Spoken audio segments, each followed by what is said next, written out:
Bonjour et bienvenue sur le plateau de Trade ou pas Trade, une émission entièrement consacrée à la bourse en général et au trading en particulier. Vous connaissez le principe de l'émission, parler trading avec des traders. Alors au menu cette semaine, Jetlink, Tesla, le Standard & Poor's, l'or, l'argent et TF1. Il ne me reste plus qu'à présenter nos invités. Nous avons ici Nicolas Chéron, vous êtes éditorialiste boursier, stratégiste boursier, vous travaillez pour zonebourse.com notamment et le site nicolaschéron.com. Enchanté. Merci d'être avec nous. Bonjour Nicolas. Léa Gézéquel, vous êtes spécialiste des produits de bourse. Vous allez nous parler tout à l'heure de Varan, c'est bien ça? Exactement. Bonjour Léa. Jean-Louis, honneur aux aînés normalement. Là, j'ai fait une petite exception. Jean-Louis, vous êtes formateur, président de l'Institut Perceval Finance. Merci d'être avec nous, Jean-Louis. Bonjour. Et Mathieu Lebrun, vous êtes responsable de la newsletter SMS Cash Alert du groupe des éditions Agora. Merci d'être avec nous. Bonjour. Merci Thibault. Mathieu, avant de rentrer dans le vif du sujet, un petit point sur l'actualité, un fait qui a fait l'actualité cette semaine, l'introduction en bourse de Life, une société spécialiste dans l'hydrogène vert. Alors je rappelle à nos téléspectateurs ce que c'est que l'hydrogène. L'hydrogène, c'est un carburant qui a la particularité, quand on le met dans un moteur, de ne produire que de la vapeur d'eau. Donc c'est assez utile dans les problématiques de transition énergétique. Alors la particularité de Life, c'est de proposer la production de l'hydrogène vert. Alors c'est quoi l'hydrogène vert? C'est qu'on va utiliser, parce que l'hydrogène n'est pas une énergie primaire, il faut de l'énergie pour fabriquer l'hydrogène. Et donc Life propose de fabriquer de l'hydrogène avec des énergies renouvelables, de l'éolien, du solaire, de l'hydroélectrique. C'est la particularité de cette entreprise. L'hydrogène, vous regardez un petit peu cette industrie, Mathieu? Alors moi, dans une optique moyen-long terme, oui, je pense que ça peut être intéressant. Après, objectivement, toute franchise à court terme, sur les tendances court terme, c'est pas vraiment quelque chose que je suis au quotidien. Donc voilà, c'est dans une optique plus longue potentiellement. Mais... Jean-Louis, vous, les introductions en bourse? Non, je ne les fais pas parce que soit vous en avez à l'introduction et c'est pas bon, soit vous n'en avez pas et c'est excellent, mais du coup, vous n'en avez pas. Donc ça ne sert pas à grand-chose. C'est-à-dire que vous êtes en train de nous dire que finalement, quand on participe à une introduction en bourse, le nombre d'actions qu'on peut acheter est assez limité. Oui, voilà. Et puis après, moi, je pense qu'il faut vraiment être un expert d'abord du secteur, de la société. Il faut vraiment travailler énormément les fondamentaux. Donc ça, c'est pas mon job. Et là, il n'y a pas d'historique graphique, bien évidemment. Donc... non, en général, je passe mon tour. Très bien. Nicolas, vous, les introductions en bourse ou l'hydrogène en particulier? Alors l'hydrogène à long terme, bien évidemment. Je pense que l'Europe va vouloir développer cet axe, notamment avec la volonté de moindre dépendance énergétique à certains voisins. Donc l'hydrogène, je pense, a de beaux jours devant lui et devrait être subventionné par l'État.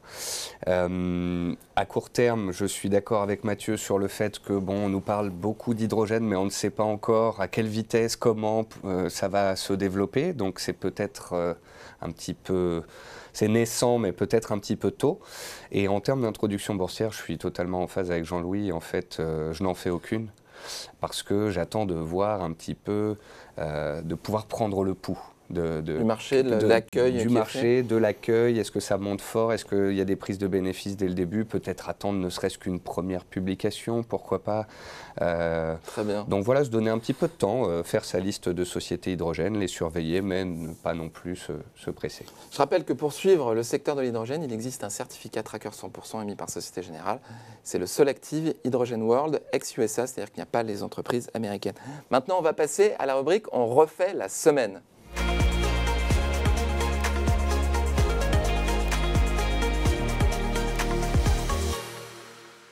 On refait la semaine, on commence par Nicolas Chéron, vous allez nous parler de Jetlink. Je rappelle que Jetlink, c'est Eurotunnel, hein. Elle a changé de nom il y a 5 ans maintenant, et depuis elle a doublé de valeur. Effectivement, depuis c'est un très beau parcours. Alors, pourquoi et comment j'ai trouvé Getlink? C'est ce qui importe. D'ailleurs, vous voyez ce magnifique graphique qui nous fait du bien, hein. En ce début d'année boursière un peu complexe, ça fait du bien de voir une action qui monte.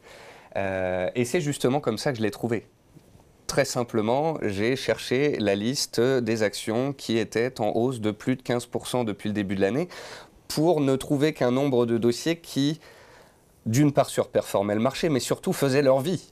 On a actuellement une récession, de l'inflation, une guerre, etc. On a pratiquement tous les pans du marché qui baissent. Donc je me suis dit, qu'est-ce que je pourrais trouver comme pan du marché haussier et particulièrement soutenu ces derniers temps? C'est comme ça que je suis tombé sur Getlink. Getlink qui, en plus de sortir d'une latéralisation assez longue pendant un an au début du mois de mars, donc a cassé son plus haut historique à 17 €. en plein marasme boursier. Donc ça montre une force et une envie des opérateurs d'y aller.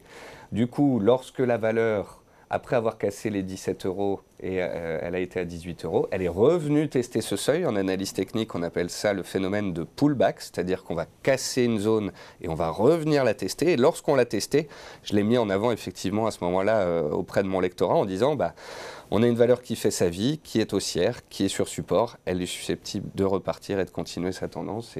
Donc le pullback permet finalement d'assurer un support technique assez important et qui est significatif de l'intérêt. C'est ça montre un niveau de prix clé, ce qui nous permet de pouvoir rentrer sur le niveau en question et surtout de pouvoir placer une invalidation proche. C'est-à-dire que si on était revenu sur cette zone des 17 euros mais qu'on l'avait cassé, on aurait rapidement pu sortir avec un stop de protection à 3-4%.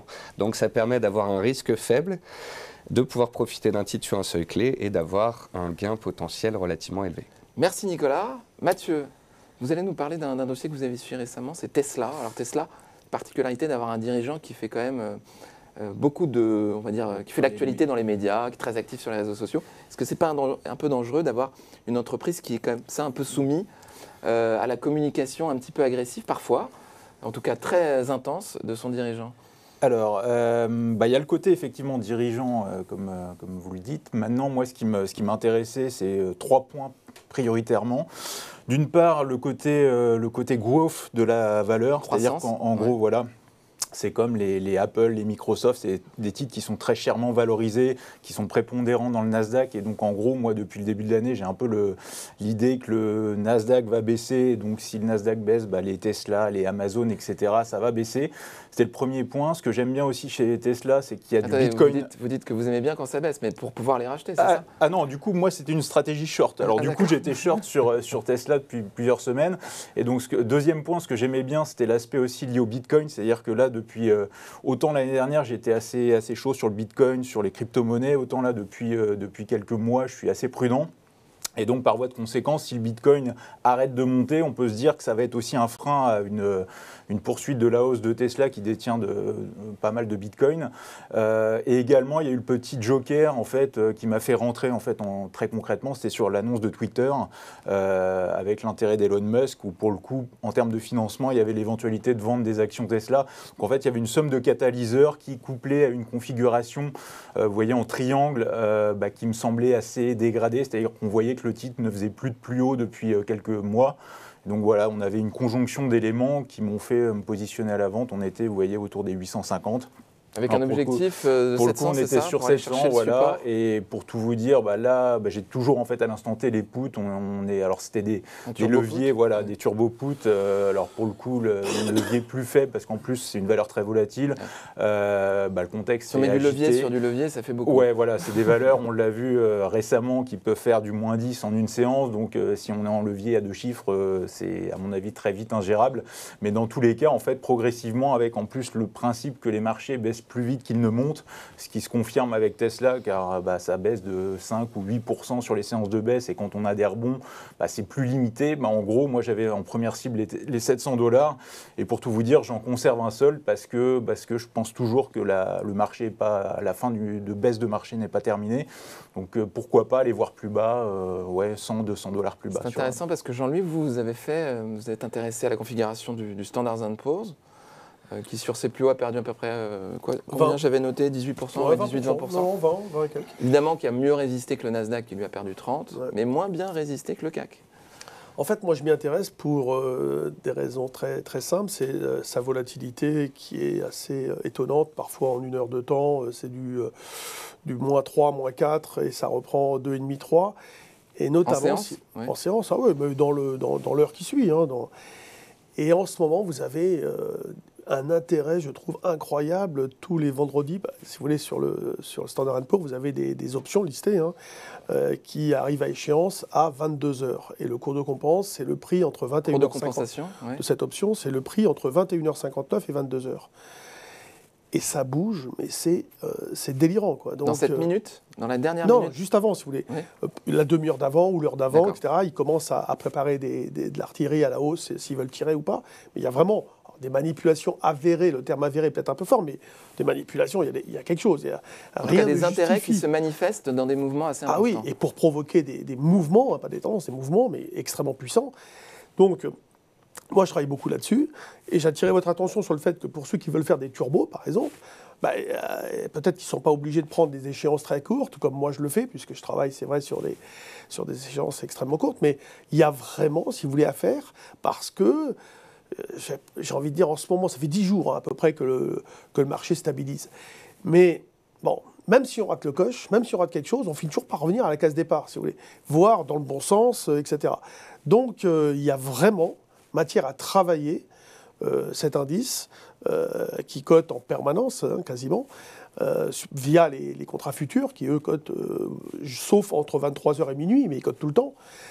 Donc, si vous voulez... Et vous ne voyez pas le même phénomène sur le Nasdaq 100 ou ce genre de choses? Ou c'est parce que c'est trop volatile? Non, mais probablement. Moi, si vous voulez, je fais du Standard & Poor's. Donc, c'est vrai que je n'ai pas trop regardé le reste. C'est le plus grand indice, c'est l'indice le plus travaillé. Oui, et puis on ne peut pas tout faire. Vous voyez. Moi, déjà, quand je fais des options, si je travaille sur le SP500, sur le CAC, sur le DAX, l'Eurostoxx, les contrats, les Forex, l'euro-dollar, etc.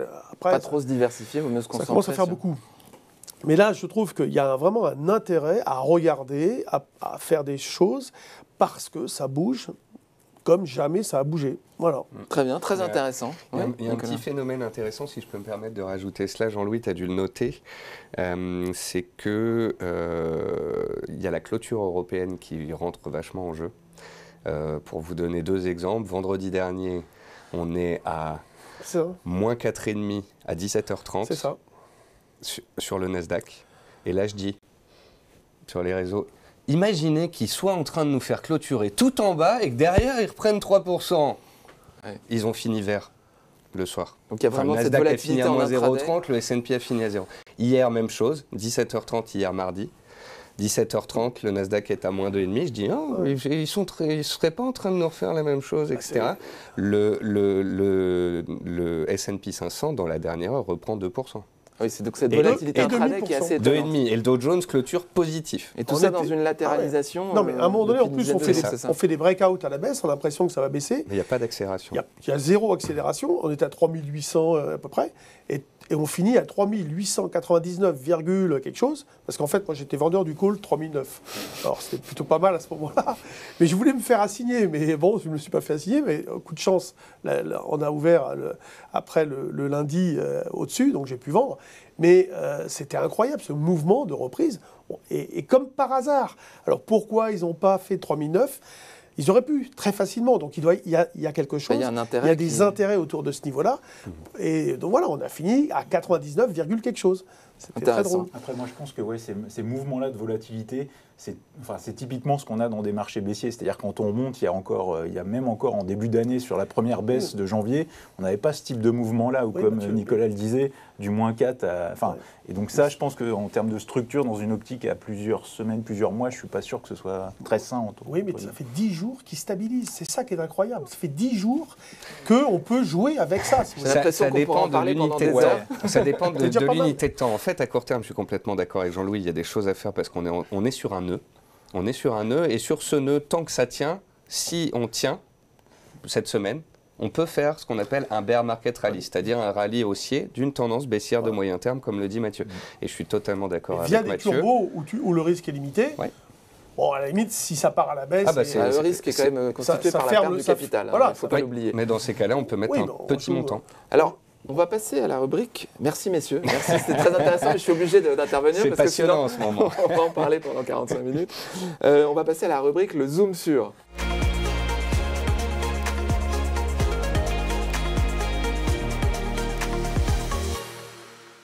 Alors le zoom sur avec Léa Jézéquel, vous nous avez parlé la semaine dernière des turbos, enfin il y a 2 semaines pardon, et maintenant vous allez nous parler des varans. Oui, effectivement. Alors c'est vrai qu'ici dans cette émission on parle beaucoup de turbos, je sais que vous en utilisez tous, mais il y a aussi les varans, je suis sûre que vous en faites et peut-être nos auditeurs sont moins familiers avec ces produits.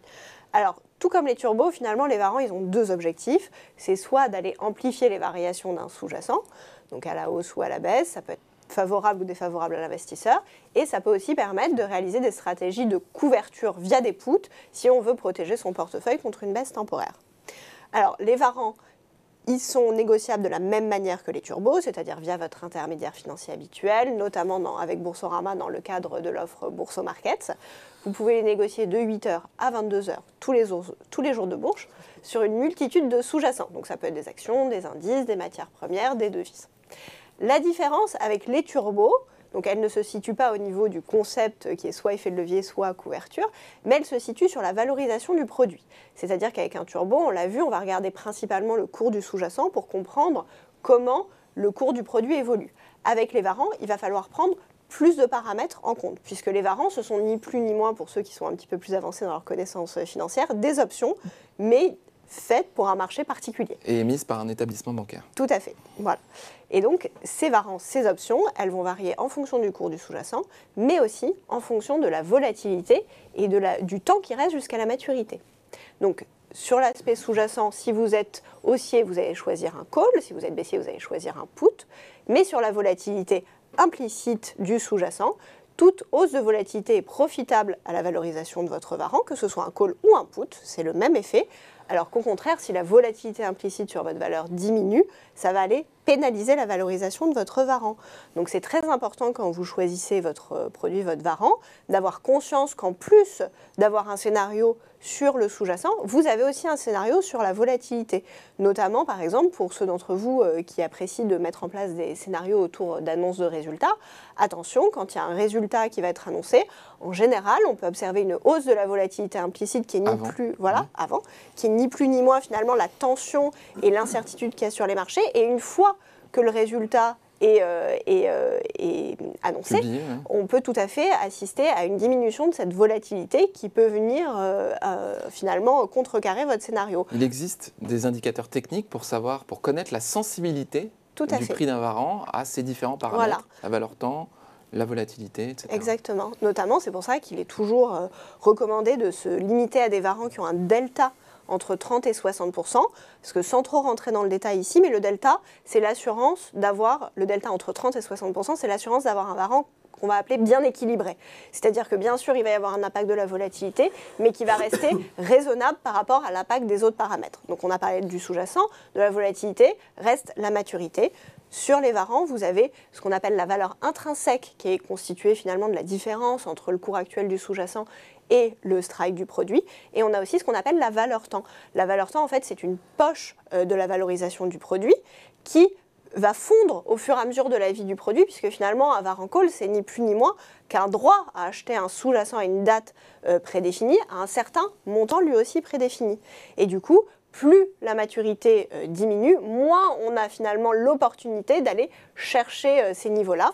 Et donc la valeur temps décroît au fur et à mesure de la vie du produit, d'où l'importance aussi là de choisir un varant qui a une maturité, on va dire, 3 fois supérieure à son scénario d'investisseur. On regardera à ce moment-là le θ, qui est l'indicateur qui mesure la perte de valeur temps quotidienne du produit. Jean-Louis ? Alors juste pour préciser, ce fameux θ justement, globalement on dit que le varant perd les 2 tiers de sa valeur dans le dernier tiers de temps. Ça a tendance à s'accélérer, effectivement. Parce que Il faut préciser, c'est important. Voilà. Pour choisir... C'est pour ça qu'on choisit 3 fois la maturité plus de longue. son produit. Ouais, et ces indicateurs techniques permettent de mesurer le degré de risque du produit. Évidemment, on peut perdre l'intégralité de son capital sur ces produits, en tout cas l'intégralité de ce qu'on avait investi.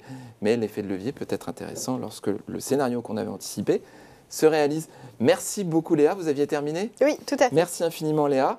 Maintenant, on va passer à la rubrique le coup de cœur des traders.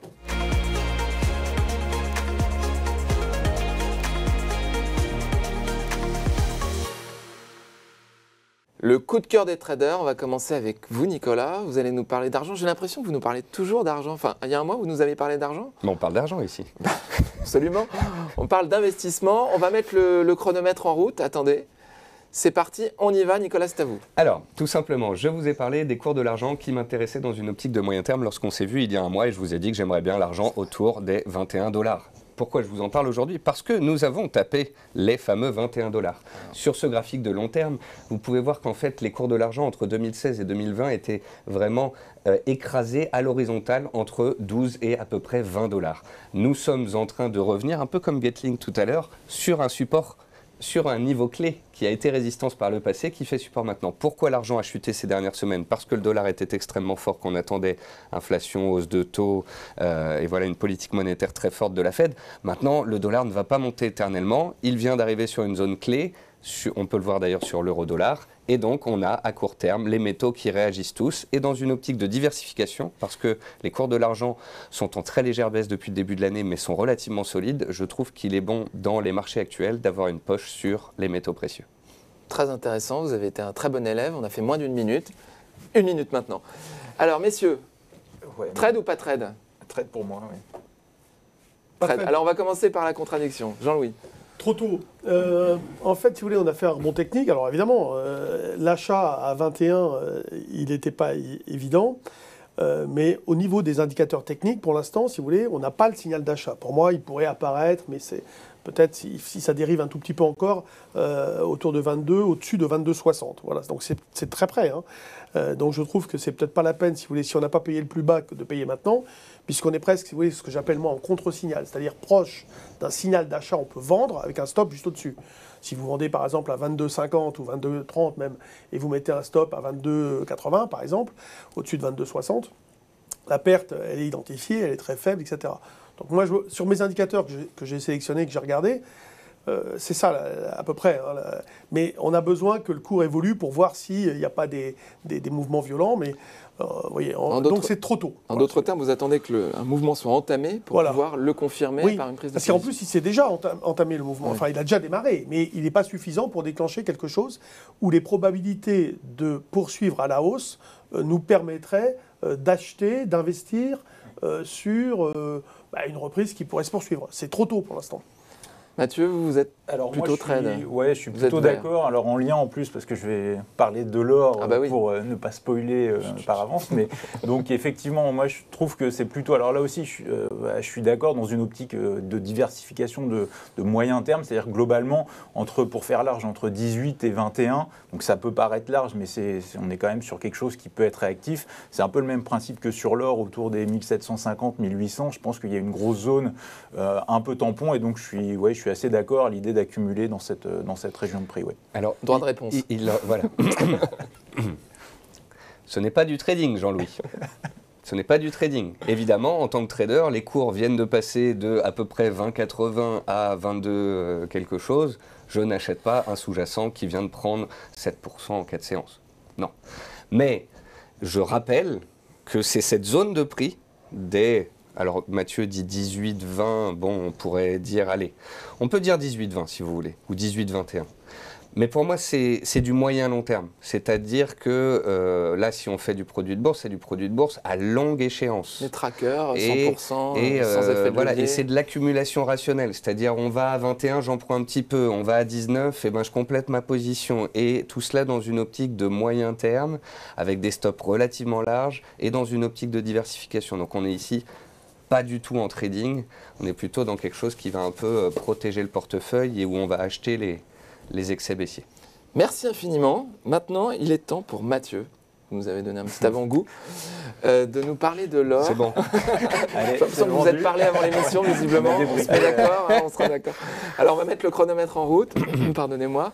C'est parti, Mathieu, c'est à vous. Oui, donc globalement, c'est un peu la même idée. En fait, ce que j'aime bien là aussi, pour terminer sur l'argent, c'est vrai qu'on a une grosse impulsion et généralement, en fait, quand on a un directionnel, une tendance de moyen long terme, c'est dicté par des grosses impulsions, des phases de marché impulsives. Et donc, on l'a vu sur l'argent, le passage, la grosse impulsion vers les 24-25 $ était opportune. Et dans la même dynamique ou dans la même tendance, en fait, on retrouve l'or. Alors, ce qui est pas mal de mon point de vue sur l'or, c'est qu'en plus d'être corrélé à l'argent, on a un côté sécuritaire qui est pas indéniable et qui n'est pas inutile à mon avis dans le contexte actuel.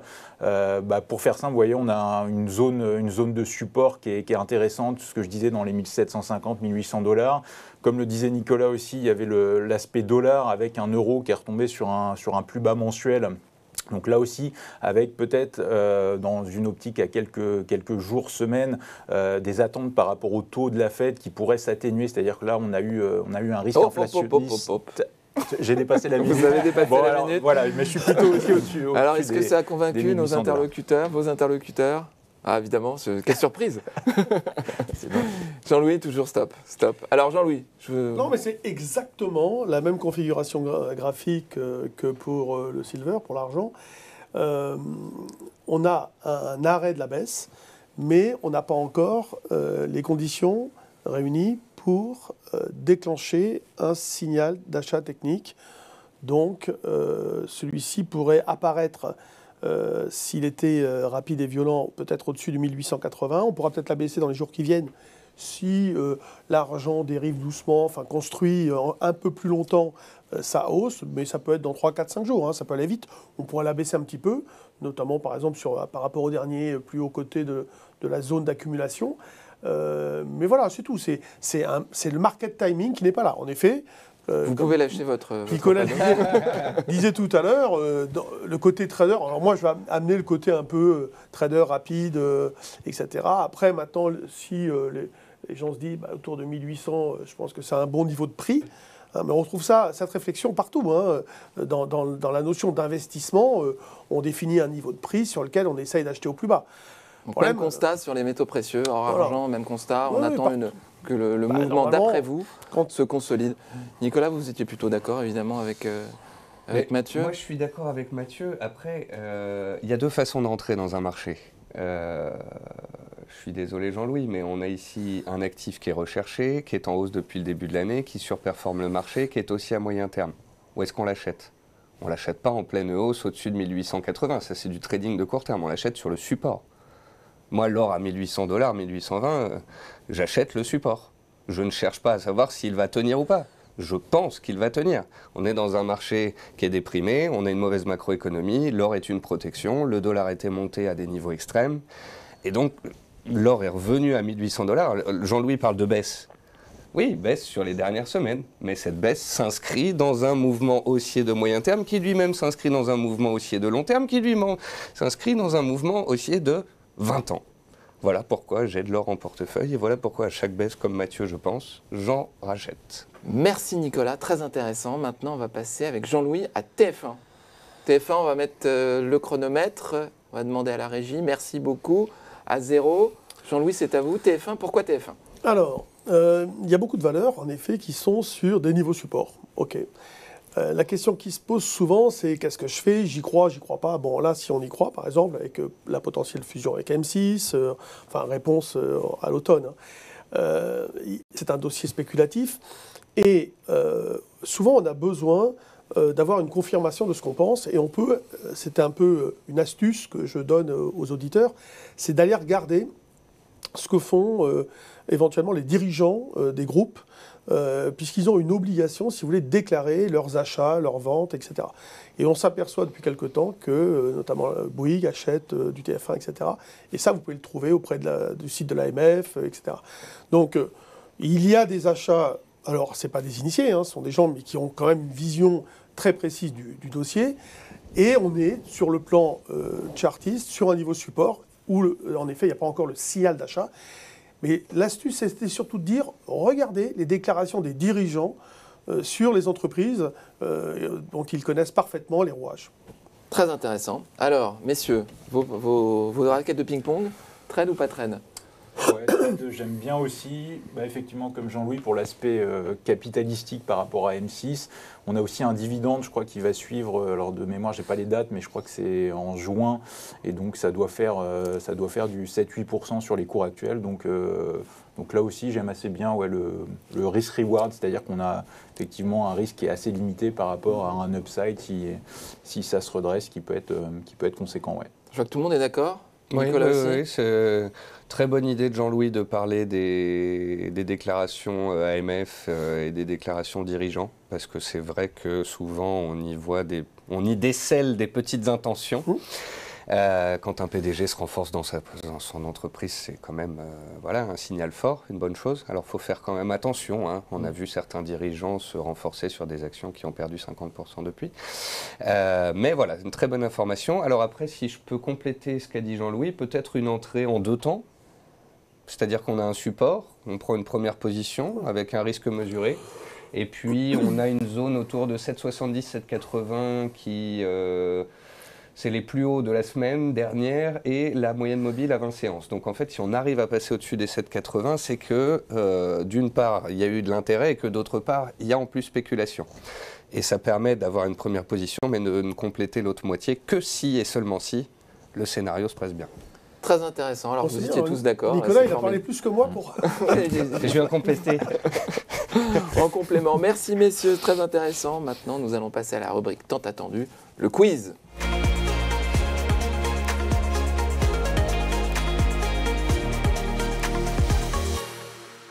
Rubrique le quiz avec un nouveau format aujourd'hui Léa, vous nous proposez un tout à qui fait. suis-je? Une avant-première. Aujourd'hui, c'est un qui suis-je. Donc, le principe, vous allez avoir une courbe qui s'affiche à l'écran, un horizon temporel, mais pas de niveau de prix. Sur cette courbe, vous aurez 3 choix possibles. À vous de buzzer pour nous dire laquelle de ces 3 valeurs représente la courbe affichée. On va voir si vous êtes des On a spécialistes. le droit de buzzer avant les noms. Non. Non, toujours pas. Netflix. Alors, Désolé. première question. Quelle action américaine se cache derrière cette courbe depuis le début de l'année? Petit 1, Microsoft. Petit 2, Netflix. Petit Non, 3, Nvidia. Vous avez perdu votre droit de parole. Allez, à Mathieu. Ah bah non, il avait déjà buzzé. Et je te... Ah bon? Ah bah oui. Bon, allez, Bien sûr. Jean-Louis. Jean-Louis, Jean-Louis, Jean-Louis, honneur à vous. Les règles, Honneur à vous. Non, Ils ont non, mais tous vous triché. êtes Moi, j'ai discipliné, gentiment j'encourage les ça. règles Bon, sont alors, les règles. non, non, Un peu de vas-y, calme. Non, non, je croyais que t'allais Jean-Louis, buzzer. on encourage peu de la discipline. discipline sur ce plateau. Non, mais Allez-y. il a dit qu'il n'avait pas buzzé. Je le crois. Vas-y. J'avais pas buzzé avant. Mais alors, comme ça, moi, Netflix, je pense que ça baisse plus que ça, en fait. Alors, je sais pas. Donc, j'aurais plus tendance à dire Microsoft, ouais. Désolé. Non, passe. Ce bon. n'est pas Microsoft. Eh ben, Ça tant valait pis le pour coup de moi. se Alors, battre. voilà. Jean-Louis. Ça doit être- c'est- Franchement, je dirais Netflix. C'est ça, Jean-Louis. Oui, c'est ça. Bravo Jean-Louis. Effectivement, alors pourquoi c'est Netflix? Vous voyez quand même que là, il y a clairement 2 chutes très marquées depuis le début de l'année qu'on ne retrouve pas sur Microsoft ni sur Nvidia. Première chute fin janvier où on annonce finalement des mauvaises perspectives de croissance et ça provoque une baisse quand même de 20%, donc c'est une courbe assez notable. Et ensuite, deuxième dégringolade, mi-avril, puisque là, on est carrément sur une baisse de 35%. C'est la première fois que Netflix annonce une perte d'abonnés durant les 10 dernières années.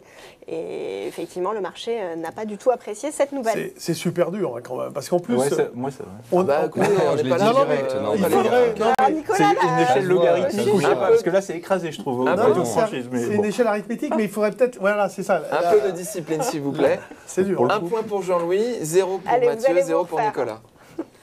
Deuxième question. Alors, quel indice se cache derrière Non, ces désolé, variations j'arrête. Quel indice se cache derrière ces variations au cours des 5 dernières années? Moi, je sais, ouais. Bah oui, Bah alors, vas-y. Allez Mathieu. Allez, le VIX. Ah oui, Exactement, bien sûr. vous voyez, Ah. c'est pas si dur. Ça, c'est dur. Enfin, ça, Ah c'est ouais, facile. ça c'est facile. C'est plus Et vite que effectivement, Netflix. alors, il y a un pic extrêmement Oui, oui, notable pour ça, oui. dû au Covid, plus 680% pour le VIX entre le 17 janvier 2020 et le 16 mars 2020. Donc là, il n'y a pas de doute, vous voyez, ça n'a rien à voir avec les deux autres Il y en courbes. a qu'un qui monte sur. Oui. Je Sur rappelle les trois, qu'il ne en fait. faut pas parler tous en même temps, parce que sinon c'est inaudible pour nos téléspectateurs et nos auditeurs qui nous écoutent en podcast. Donc, le VIX, communément appelé l'indice de la peur qui se tend lorsque les marchés baissent. Exactement. Léa, je vous en prie. Alors, troisième question. Quelle paire de devises désigne cette courbe depuis le début de l'année? Est-ce l'euro-dollar, l'euro-franc suisse ou l'euro-yen? Ah, c'était Nicolas. Je pense que c'était Jean-Louis. Arrêtez de me contredire. Allez Jean-Louis, c'est pour vous. Je dirais l'euro, JP, l'euro yen. Oui, bah c'est bien Jean-Louis. Je pense. Ouais. Ouais. Je ne veux pas vous faire perdre confiance, tout à fait. Effectivement, c'est la seule de ces paires qui est haussière en 2022 avec 4% de hausse, quand effectivement il n'y a pas beaucoup de mouvements sur l'euro-franc suisse et que sur l'euro-dollar, on est plutôt sur une hausse. Là, c'était facile. Alors comme vous êtes indiscipliné, j'ai perdu le compte des points. Je sais que vous en avez deux, mais la dernière question c'était donc, Non, ouais, je- 2, hein. c'était Mathieu. C'était Donc Mathieu. 2 points pour Jean-Louis, 1 point pour Mathieu et La 0 belle. pour Nicolas. On joue tout sur le dernier. Non, il y en a encore 2. Il y en a encore deux, il y en a encore deux. Ah, Alors, Quatrième question. quelle action française se cache derrière cette courbe depuis janvier 2020? Est-ce Solution 30, Orange ou Total Énergie? il marche pas. Ouais, non, ouais, vas-y. Allez Nicolas, C'est c'est pour Solution vous. Je vous ai- 30, Bah bien oui. sûr. Très bien. Solution 30. Ça, c'est J'ai été facile. désavoué, non. Alors, on remarquera sur Netflix et Solution 30 que le marché nous prévient avant de nous mettre des gifles. Solution 30 avait déjà chuté avant de rechuter une deuxième fois, puis récemment une troisième fois. Netflix avait déjà fait un La profit première warning. chute, elle ne prévient pas trop, là. Hein. Non, la première ne prévient pas, mais elle se fait en séance et on peut sortir avant de se prendre un gap de 50%. Et pour le coup, elle est plus visible que sur Netflix, je trouve, sur le graphique. Après, ça n'engage que moi. Mais Parce que je l'ai On va mauvaise sur laisser Netflix. Léa, on va laisser Léa expliquer un petit peu la configuration, un s'il peu vous plaît. effectivement comme sur Netflix, il y a deux chutes extrêmement marquantes sur les courbes, une pour les accusations de blanchiment d'argent et la deuxième sur les auditeurs qui n'ont pas réussi à certifier les comptes. Donc voilà vraiment. Là c'est facile, c'est vrai, on sait que c'est pas Total, on sait que c'est pas Orange. Ouais, Orange monte. C'est comme le VIX. Merci messieurs. 5e question, donc 2 points, 2 points. Alors, quelle matière première représente ces variations depuis le début de l'année? Est-ce le palladium, l'or ou le nickel? Ah, vous parlez tous des matières premières, je vous pensais plus réactif sur cette question. Nicolas, Je vais me planter. allez-y. Allez-y, Ils se Nicolas. ressemblent tous. Moi, j'aurais dit Ah, Palladium. pas mal, hein. Mais bon, Bah, Pour sauver l'honneur, Nicolas. allez. C'est vrai que le Palladium, De la ça avait concentration. cette tête, en mars, ça a explosé et c'est retombé derrière très vite. mes Je collègues sont gentils. Je Palladium. mettrais Palladium. sur le Eh ben non, faut pas écouter vos collègues. Vous allez voir. Je redonne la main. Alors Ben, on ne sait pas. Ah, faut buzzer. J'aurais dit l'or, moi, à la base. Ouais, Vu le graphique, c'est bizarre, mais l'or, ouais. Non. Le nickel. je sais pas, c'est vraiment Vas-y, pas ce que buzz, je Mathieu, pensais en buzz. fait, mais je vais dire nickel. Nickel, C'est alors. le nickel, effectivement, il y a eu un pic extrêmement significatif, un peu après l'argent, après Mais le palladium, oui. effectivement. Et très Ça se ressemble un petit peu, hein. Le but c'est que ce soit pas trop simple non plus. Et c'est dû à l'explosion des prix du nickel avec la guerre en Ukraine, puisqu'il y a bien sûr une crainte d'embargo sur le nickel, et qu'en plus de ça, le nickel est extrêmement soutenu structurellement, puisqu'il sert beaucoup dans tout ce qui est véhicules hybrides. Ouais. Merci, donc victoire de Mathieu Non, je crois Lebrun. qu'il y a égalité, non? Non, vous aviez 2-2. Vous avez Et surtout, vous j'ai avez eu le réussi point à du avoir- nickel. Ouais, Vous avez bravo, le Mathieu. point nickel. Franchement, Le point nickel. Merci messieurs, merci à tous, merci Léa. Et rendez-vous dans 15 jours pour une nouvelle émission Trade ou pas Trade. Merci à vous.